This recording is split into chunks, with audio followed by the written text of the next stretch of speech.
Notre Dame beats BYU 28-20 in a game, like I say, that can be characterized as oh man, a roller coaster, topsy-turvy, maybe you might even say. All in all, I think for the Vegas crowd, I think Notre Dame put on what you could call a pretty good show.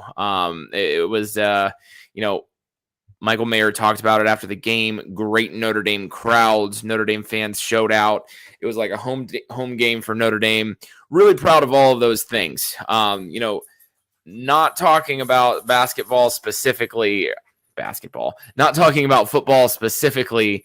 I loved the product from Notre Dame tonight, all the way down to the jerseys, which were sweet, to the helmets that they kept, obviously, to the the light show that they did between the third and fourth quarter, which, if you listened to anybody who was in the stadium, sounded like BYU fans kind of drowned out Notre Dame's big show there. But regardless, I really loved the production here. For those of us that sat and watched at home, having Manti Te'o on the microphone at different points through the game, especially after the game, talking to Michael Mayer, being an ambassador for Notre Dame football, talking about making the point over and over again for those kids that were watching at home. This is why you come to Notre Dame. This is why, this is what is special about Notre Dame.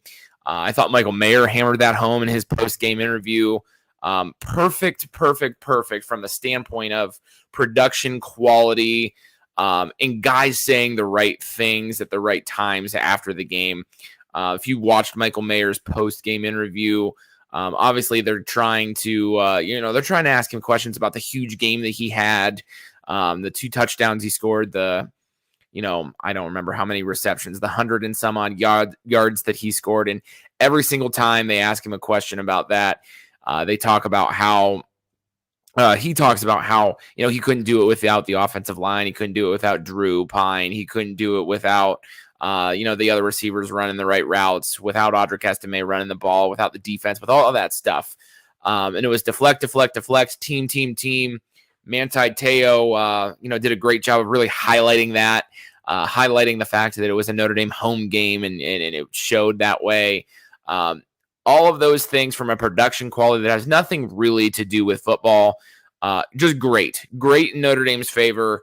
You hope that means, obviously, that, the right people watch, the right people see, the right people take note of what Notre Dame's doing, especially after, kind of a rocky start to the season. I mean, I think you kind of throw the Ohio State game out when you're talking about the rocky start, and obviously you want to focus on Marshall. Obviously that was a bad stain on Notre Dame football. But to come back from that, to win 3 straight, to win games like they have, to beat a ranked opponent in a great environment with that production quality, I don't want to say it makes up for a loss against Marshall, because it doesn't. But I do want to say that it's good to see all of that stuff after what happened at the beginning of the year. If you listen to Michael Mayer, if you listen to Marcus Freeman after the game, it seems very, very obvious that the team is coming together. I think that when Brian Kelly left and walked out the door, and, there were a lot of things that had to take a step back for Notre Dame. And, I don't think Notre Dame fans necessarily understood, how much of a step back or how far of a step back it was going to be. And, Notre Dame went through some growing pains at the beginning. At the end of the day, though, they're almost halfway through the season with a 3-2 record. Impressive wins the last 2 weeks, and things continuing to trend upward. All of that is good. We got a comment already. Why Notre Dame can't play 4 quarters? I don't know. I don't know the answer to that, but that's exactly what we're going to dive into. So we've talked about kind of, non-football, ancillary type of stuff that, not X's and O's, decisions, play on the field. Now let's get down to some of what I would call the nitty gritty here. We'll take a couple comments if we've got them. And then we'll get out of here pretty quick. It is late on the East Coast. And so we're definitely going to make sure that we get back and talk about stuff throughout the week, whether that's, this particular game or what we need to see going forward against Stanford next week, so on and so forth. So, so to football then, I guess, to actual football.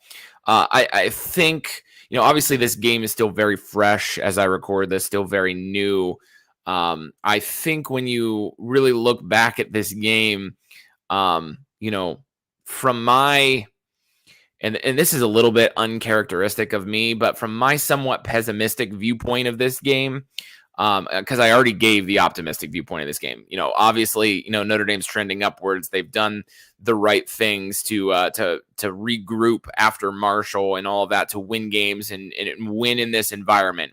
The pessimistic side of me says, man, did Notre Dame miss tons and tons of opportunities right from the opening rip to just absolutely throttle BYU, which would have been the only thing that would have made this sweeter. And it's nothing against BYU. There's no particular hatred for BYU.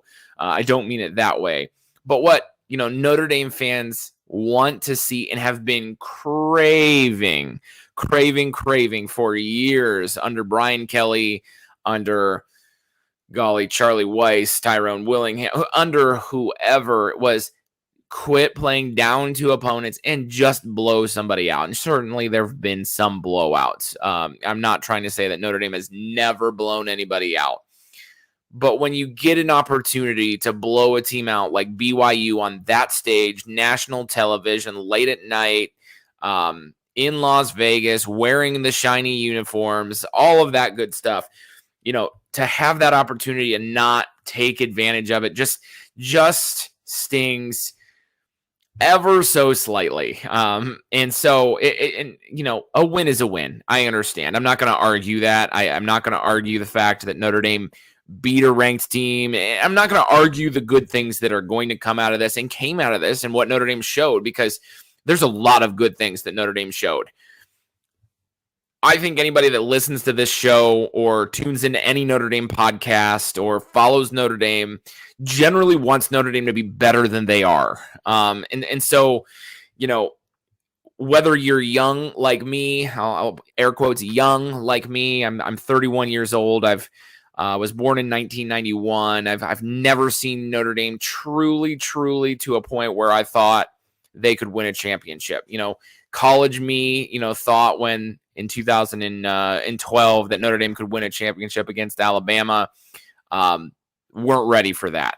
And obviously, since the Manti Te'o documentary came out, we know that there were a lot of things at play in that particular game. But I digress. Notre Dame has made it to the college football playoff a couple of times. Weren't ready to compete on that big of a stage. Notre Dame hasn't really won the big New Year's Six bowl. And so people like me and even the older generation want the glory days. The bottom line is this is a good win. We want more. And Notre Dame can't squander the opportunities that they had if they're going to be more. And like I say, I also have to remind myself, and I have to remind other Notre Dame fans, we're 5 games officially, really, in my view, into the Marcus Freeman experience. You might argue 6. At the very least, Marcus Freeman is now 500 as a head coach. He's got almost a half a year of football as the head coach under his belt. It wasn't going to happen in a day, I understand. But Notre Dame fans want more.